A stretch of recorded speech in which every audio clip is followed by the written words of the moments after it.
છે કરમનાથ મહાદેવનું મંદિર. મહેંદી મૂકી છે, કેવી ઝીણી ઝીણી બારીક બારીક મૂકી છે. કોઈને મુકાઈ હોય તો કહેજો. દીદી મહેંદીના ઓર્ડર લે છે. જય શ્રી કૃષ્ણ, જય માતાજી બધાને. અને આજ તો જો બપોર થઈ જશે અને અમે બપોરનું જમવા બેઠા છીએ ત્યારે વિડીયોની શરૂઆત કરી છે.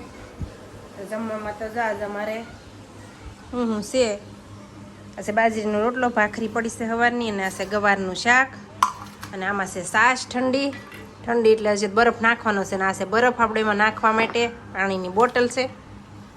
અને આ પાપડ તળ્યા છે જ આપણે મસ્ત પાપડ પણ તળ્યા છે જમવામાં. અને દીદી જો એના હાટું કંઈક ટમેટા વઘારે છે, કેમ કે દીદીને કાંઈ ગવારનું શાક ભાવે નહીં એટલે એના માટે ટમેટાને વઘારે છે. અને આજ તો હવે તો દીદીને વેકેશન પડ્યું છે એટલે હું દીદી બે ઘરે હોય. એક દિવસ હજી એમ તેમ જવાનું છે, પછી વેકેશન છે એટલે હું દીદી હોય ઘરે. અને આજ તો અમારે બેને જમવાનું છે, દીદીને બેને અને ઉદયને પપ્પા બે સવારમાં વહી આવી જશે. તો હાલો બધા જમવા.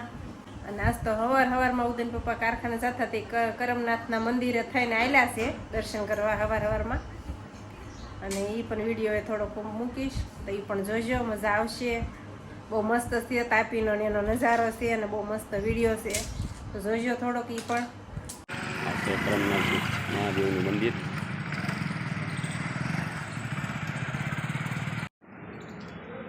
આ છે કરમનાથ મહાદેવનું મંદિર સુરતનું. આ છે તાપી નદી.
તો અત્યારે જો 5:30-6 વાગી ગયા છે.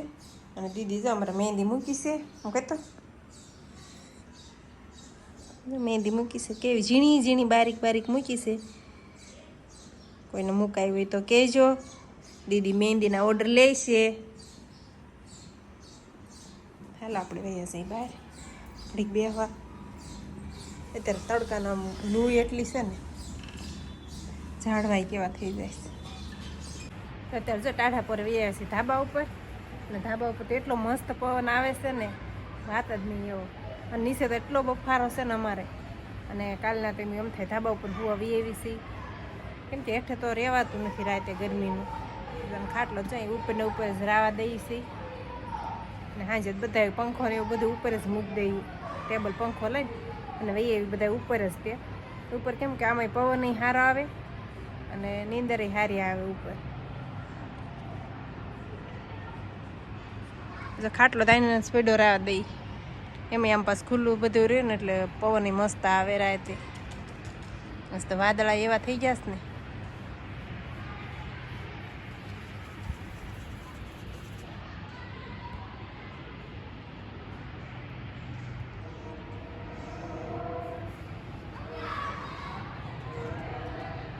નીચે પરજા દેખાડો કરીશ રમેશ બધી.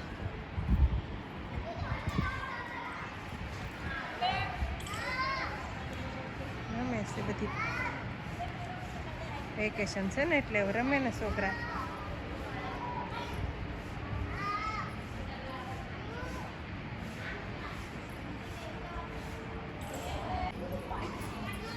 શેરીમાં જાય રીતે ખાટલા ઢાઈને બધા બેઠા હોય.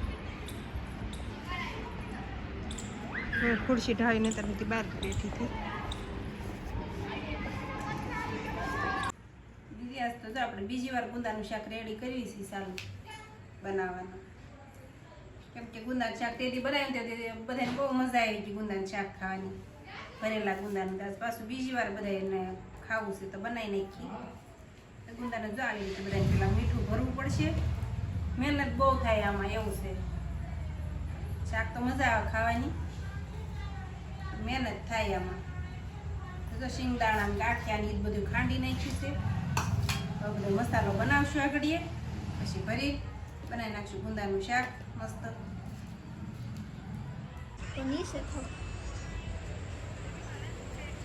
અત્યારે જો હાજર વૈયા છે ધાબા ઉપર પાહારવા બધાય. વાળું પાણી કરીને 10 વાગી ગયા છે. 10 વાગે તો એમ વાળું પાણી કરી રહ્યા અને ઘડીક વૈયા છે બધા ઉપર. હવે આઈને સુવે કે પાછા નીચે જાય એ રીતે મસ્ત દાઈને લગાવી દીધી છે ટેન્ક જેવી. જો કેટલી મસ્ત.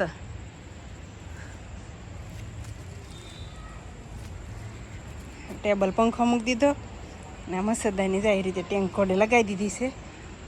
ને ઉદયભાઈ તો ખાટલો ઢાળીને સૂતા છે.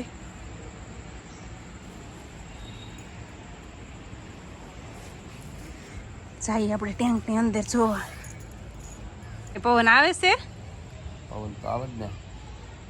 પવન મસ્ત આવે છે અહીં. ઉદયભાઈ જાય ને ખાટલામાં સૂતા છે અને ટેન્કમાં